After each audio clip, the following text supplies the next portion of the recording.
बहन मैं आ गया। भैया तरुण तुम अचानक से यहाँ? मैं अपनी बहन से मिलने आया हूँ। बहन से? पर तुम्हारी बहन तो यहाँ पर नहीं है। लेकिन उसने तो मुझसे फोन पर कहा था कि मैं घर ही हूँ। उसने ऐसा कहा? तो उसने ऐसा क्यों कहा होगा? अच्छा मुझे याद आया। वो क्या है ना कि वो आज ऑफिस गई थी, उसकी एक ज़रूरी फाइल घर पे रह गई थी, तो वो वापस घर पे आई थी वो फाइल लेने के लिए।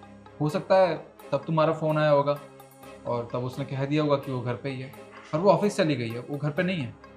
लेकिन मुझे अभी शायद उसकी आवाज़ आई थी। उसकी आवाज़? कैसी बात कर रहे हो तुम?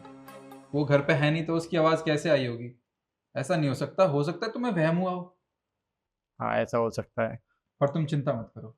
देखो मुझे पता है तुम अपनी बहन से बहुत प्यार करते हो, तो अगले हफ्ते मैं और तुम्हारी बहन तुमसे मिलने तुम्हारे घर आते हैं। चलो ठीक है, ये लो मेरी बहन आए तो दे देना, बोल देना कि तरुण आया था। ठीक है।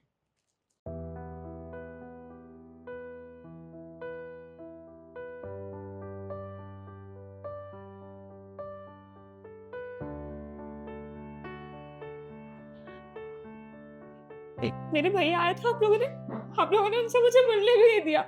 मुझे अपने भैया से मिलना है। तू कहीं नहीं जा सकती।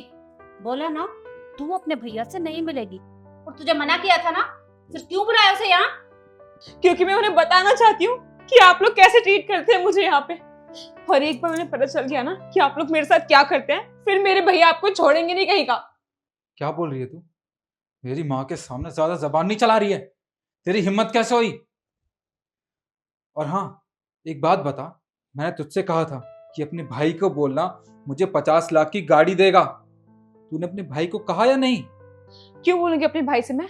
मेरे भैया ना मेहनत से पैसे कमा के लाते हैं, दूसरों की बहन बेटियों पे ऐसे अत्याचार नहीं करते हैं। और वैसे भी मेरे भैया ने मेरी शादी में बहुत कुछ दिया था दहेज में, लेकिन आप लोग का पेट नहीं भरा उससे। आपको तो और चाहिए, क्योंकि आपका ये निकम्मा बेटा कमाता नहीं है ना। और आप क्या सिखा रही हो उसे कि वो घर बैठे ही सब कुछ करे? बस आपको शर्म आनी चाहिए मम्मी जी। तेरी इतनी जबान चलेगी हमारे सामने? बोल मत कि तू हमारे घर में रहती है, और तुझे जितना बोला है ना सिर्फ उतना काम कर। जो मेरे बेटे को चाहिए ना वो तुझे अपने भाई से मांगना पड़ेगा, वरना हमसे बुरा और कोई नहीं होगा, समझ गई? मम्मी जी आपसे बुरा ना कोई हो भी नहीं सकता है। और वैसे भी आप लोग इंसान नहीं हो, आप लोग जानवर हो, क्योंकि कोई भी इंसान किसी को ऐसे ट्रीट नहीं करता है। शक्ल देखी आपने मेरी, क्या हाल कर दिया आप लोगों ने मेरा। और क्यों किया मेरे साथ ये सब कुछ?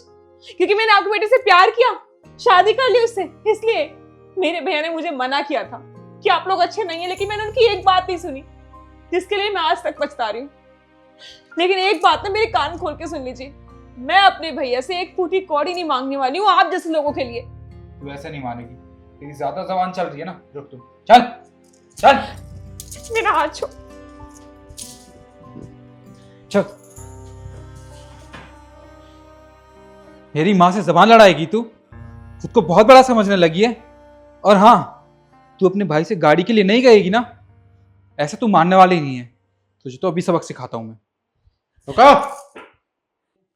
भैया तुमने तो कहा था कि मेरी बहन ऑफिस गई है, ये तो घर पर ही है।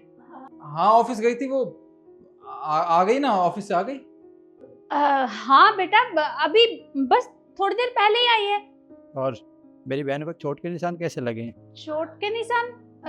वो तो बाथरूम में फिसल कर गिर गई थी, है ना? अरे कितनी बार समझाती हूँ इसे कि ढंग से काम किया कर, पर इसे समझ में ही कहाँ आता है। हाँ इसका ध्यान नहीं रहता, आजकल एक फिसल के गिर गई थी। मैं सच कह रहा हूँ।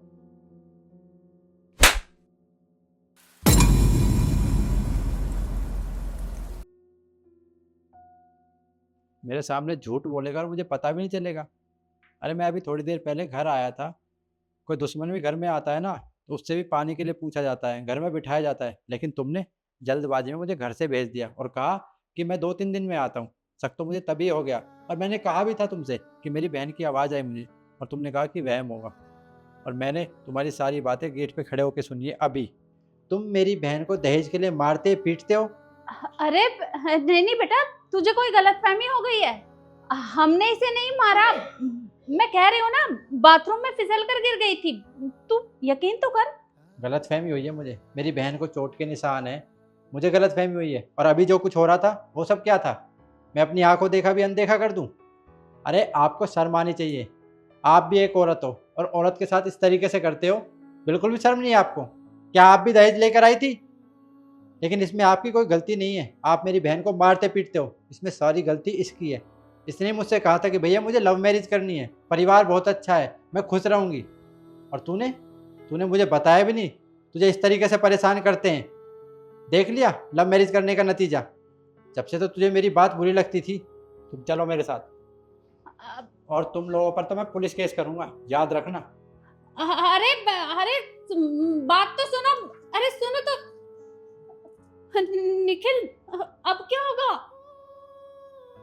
अरे अरे सुन तो सही, अब क्या होगा?